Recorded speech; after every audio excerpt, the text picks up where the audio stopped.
Hello everyone, welcome back to my channel. तो चलिए हम लोग आज का वीडियो स्टार्ट करते हैं। आज के टॉपिक में हम लोग डिस्कस करने वाले हैं management of protein energy mall nutrition. ठीक है, प्रीवियस वीडियो में हमने इसके कॉजेज डिस्कस किए थे और इसकी डेफिनेशन वगैरह भी हमने डिस्कस कर ली थी। ठीक है, तो इस वीडियो में हम लोग देखते हैं मैनेजमेंट क्या है प्रोटीन एनर्जी माल न्यूट्रिशन का। ठीक है, तो प्रोटीन एनर्जी माल न्यूट्रिशन क्या है? प्रोटीन एनर्जी माल न्यूट्रिशन एक डेफिशिएंसी डिसीज़ है जो प्रोटीन और जो है एनर्जी यानी कि कैलोरीज़ की डेफिशिएंसी की वजह से बच्चों में कॉज होती है। ठीक है, जिसकी 3 टाइप है। फर्स्ट तो क्वाशियोरकोर आता है, देन सेकंड आता है मरास्मस, देन थर्ड आता है मरास्मेटिक क्वाशियोरकोर। ठीक है, तीनों हमने प्रीवियस वीडियो में डिस्कस कर लिए थे। अब इस वीडियो में हम लोग जो है इसका जो है ट्रीटमेंट और मैनेजमेंट डिस्कस करेंगे, जिसमें फर्स्ट पॉइंट आता है early detection and diagnosis. Early detection and diagnosis किसी भी चीज़ को सीवियर होने से बचाने में काम आता है। ठीक है, regular growth monitoring, weight, height, MUAC।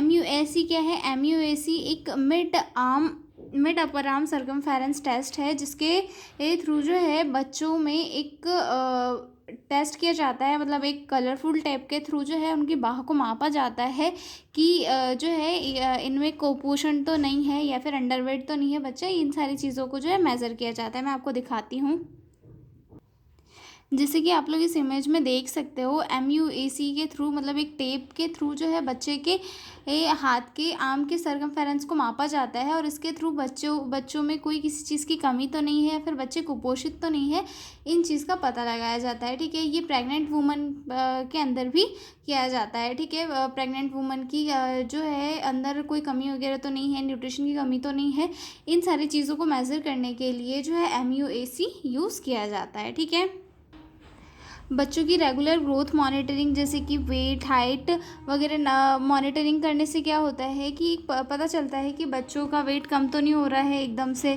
बच्चे की बॉडी में किसी चीज़ की डेफिशिएंसी तो कॉज नहीं हो रही है। ये सारी चीज़ें पता चलती है, जिसके थ्रू जो है अगर हो भी रही है तो जल्दी से जो है उसकी डायग्नोसिस करके उसका ट्रीटमेंट किया जाता है। ठीक है, early identify early science like underweight, slanted growth, wasting, irritability, oedema, kwashiorkor. मतलब अर्ली ही अंडरवेट या फिर स्लंटेड ग्रोथ या फिर वास्टिंग, इरिटेबिलिटी, इडीमा ऐसे सिम्टम्स को आइडेंटिफाई करके उनका ट्रीटमेंट करना, ताकि जो है डिसीज सीवियर इस पे ना जा पाए। ठीक है, screen children in community, anganwadi centres and schools. Early detection जो है मोस्ट कॉमनली जो है कम्युनिटी सेंटर्स या फिर आंगनवाड़ी सेंटर्स या स्कूल्स में किया जाता है, जहाँ पर बच्चों का प्रॉपर डाटा कलेक्ट होता है और साथ ही साथ बच्चों को हम वहाँ पर इकट्ठे पकड़ भी सकते हैं। मतलब बच्चे वहाँ पर मिल भी जाते हैं एक साथ और उनका एक साथ वहाँ पे जो है स्क्रीनिंग टेस्ट वगैरह कराया जाता है कि बच्चों में कोई डेफिशिएंसी डिसीज़ वगैरह तो नहीं है। ठीक है, अगला पॉइंट आता है हमारा treatment of medical complication. Medical complication का ट्रीटमेंट करना भी बहुत इंपॉर्टेंट होता है। Control of infection, given antibiotic if pneumonia, TB और डायरिया। अगर बच्चे को जो है कोई इन्फेक्शियस डिसीज़ है, जैसे कि निमोनिया है या फिर ट्यूबरकुलोसिस, अगर डायरिया है, तो इन सारी चीज़ों का ट्रीटमेंट करना, ताकि बच्चों को फ्रिक्वेंट और ज़्यादा सीवियर इन्फेक्शन ना हो और बच्चों की बॉडी में जो न्यूट्रिशन है वो प्रॉपर अमाउंट में बना रहे, ताकि जो है डिसीजेस कम हो। ठीक है, डिहाइड्रेशन को ट्रीट करना बहुत इंपॉर्टेंट होता है। Treat with oral rehydration solution. जो डिहाइड्रेशन है उसे ओरल रिहाइड्रेशन सॉल्यूशन के थ्रू ट्रीट किया जाता है। ठीक है, उसके बाद deworming, given anti helminthic drugs for worm infection. बच्चों में जो है वर्म इन्फेक्शन वगैरह हो जाता है। हम लोग मोस्टली देखते हैं कि जब गवर्नमेंट स्कूल में बच्चों को वो कीड़े वाली दवाई वगैरह दी जाती है, तो वो क्यों दी जाती है? ताकि बच्चों में जो है वर्म वगैरह का इन्फेक्शन ना हो और बच्चों की जो ग्रोथ है वो बहुत अच्छे से हो जाए। क्योंकि ये सारी चीज़ें गवर्नमेंट के थ्रू इसलिए की जाती है कि ताकि जो हमारे देश की आने वाली जो पॉपुलेशन है वो ज़्यादा से ज़्यादा सारी हेल्थी हो और लोगों के बीच में डिसीजेस है वो कम हो। ठीक है, विटामिन ए बच्चों को दिया जाता है ताकि ब्लाइंडनेस से प्रिवेंट किया जा सके। ठीक है, उसके बाद iron and folic acid supplement दिया जाता है एनीमिया को ट्रीट करने के लिए। अदर न्यूट्रिएंट जैसे कि जिंक और मल्टीविटामिन्स के थ्रू जो है बच्चों में मल्टीविटामिन की डेफिशिएंसी को कंप्लीट किया जाता है, ठीक है। उसके बाद डाइटरी मैनेजमेंट जो कि बहुत इंपॉर्टेंट होता है प्रोटीन एनर्जी माल न्यूट्रिशन के ट्रीटमेंट के लिए। Start small fragment easily digestible meal. बच्चे को अगर मतलब अर्ली साइन एंड सिम्टम्स समझ में आ रहे हैं कि बच्चों में ये सिम्टम्स दिख रहे हैं कि उन्हें जो है किसी चीज़ की कमी हो रही है, तो उस कंडीशन में जो है इजीली डाइजेस्टेबल मील से स्टार्ट करना चाहिए ताकि बच्चे ये खा सके, ठीक है। Gradually increase calories and protein, और धीरे धीरे करके जो है प्रोटीन और कैलोरीज की जो लिमिट है उसे बढ़ाना चाहिए, ठीक है। High calorie foods rich wheat potato sugar oil butter, मतलब हाई कैलोरीज फूड जैसे कि राइस हम बच्चों को दे सकते हैं, पोटैटोस दे सकते हैं, शुगर दे सकते हैं, ऑयल बटर, ये सारी जो चीज़ें हम बच्चों को दे सकते हैं ताकि उनकी बॉडी में कैलोरीज बने और बच्चा जो है डेफिशिएंसी उसकी बॉडी में ना रहे, ठीक है। High protein foods milk curd pulses eggs fish meat soybeans, ये सारी चीज़ें हम देके बच्चों को जो है प्रोटीन की जो डेफिशिएंसी है उससे ट्रीट कर सकते हैं, ठीक है। Use locally available low cost foods, khichdi dal milk roti banana, मतलब अगर किसी की सोशल इकोनॉमिक कंडीशन ठीक नहीं है तो हम उन्हें ये दे सकते हैं कि आप लोग जो है खिचड़ी दाल या फिर मिल्क रोटी ऐसी चीज़ें खाएं जिससे कि आपकी जो हेल्थ है वो अच्छी रहे, ठीक है। बच्चे की भी हेल्थ इससे ठीक हो जाएगी, ठीक है। Severe PM cases therapeutic diets for example F75 and F100 formula in hospital as per WHO guidance, okay. अगला पॉइंट देखते हैं हम हॉस्पिटल मैनेजमेंट क्यों फॉर सीवियर केसेस, मतलब अगर सीवियर केस कंडीशन में जो है पीईएम हो रहा है तो तब admit child in hospital nutrition rehabilitation centre if severe, मतलब जो चाइल्ड है उसे जल्दी से जल्दी हॉस्पिटल में एडमिट करना बहुत इंपॉर्टेंट हो जाता है, ठीक है। Give fluid and electrolyte balance, baby को फ्लूइड और इलेक्ट्रोलाइट बैलेंस कराने के लिए प्रॉपर डाइट देना बहुत ज़रूरी होता है, ठीक है। उसके बाद थर्ड में हम उसे क्या देंगे, मेंटेन टेम्परेचर, जो है हाइपरथर्मिया को अवॉइड करने के लिए सबसे फर्स्ट तो वो उसका टेम्परेचर जो है वो मेंटेन करेंगे ताकि जो पेशेंट है उसे फीवर वगैरह ना आ जाए। Gradually introduce feeding start with liquid diet then semi solid diet then solid.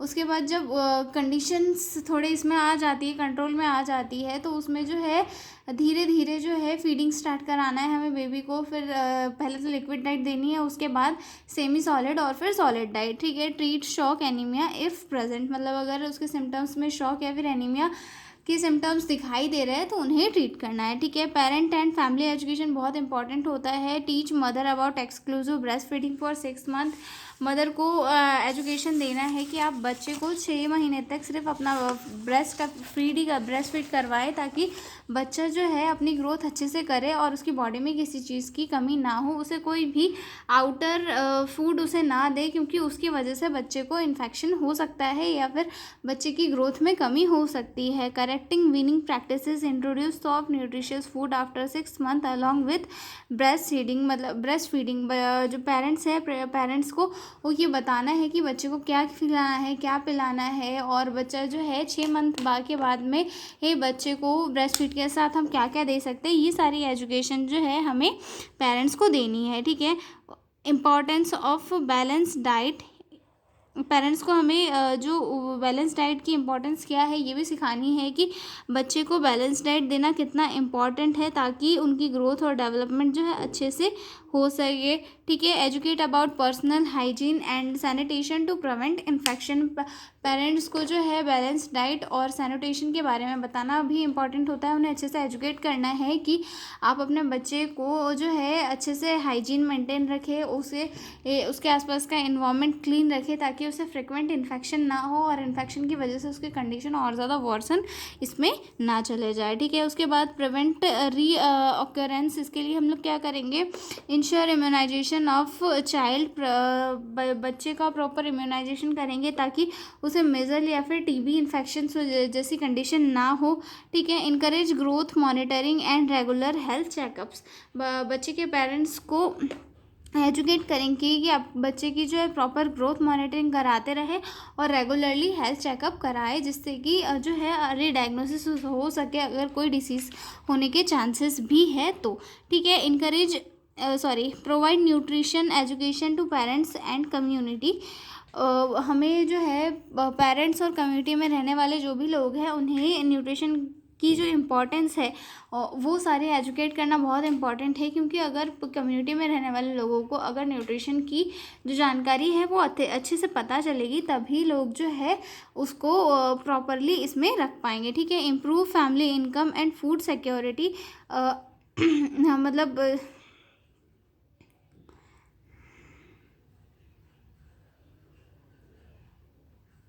जो फैमिली की इनकम है उसे इम्प्रूव करने के लिए लोगों को एजुकेट करेंगे कि आप अपनी जो फैमिली की इनकम है उसे इम्प्रूव करें और अपनी फैमिली में सभी को अच्छे से ये जो है फूड प्रोवाइड करवाए। जैसे कि और जो गवर्नमेंट प्रोग्राम्स है जैसे कि ICDS है या फिर मिड डे मील प्रोग्राम है या फिर पोषण अभियान है, इनमें इनके थ्रू रजिस्टर करें ताकि आपके बच्चे को जो है प्रॉपर इसमें फूड मिले और उसे जो है कोई भी डेफिशिएंसी डिसीज़ ना हो। इन सारी चीज़ों को लेकर नर्सेस को पेरेंट्स को एजुकेट करना होता है। ठीक है। तो ये सारे पॉइंट थे जिसमें हम लोग ने देखा कि मैनेजमेंट ऑफ PEM कैसे होता है। तो अब हम मिलते हैं अगले वीडियो में एक नए क्वेश्चन के साथ। तब तक के लिए बाय बाय।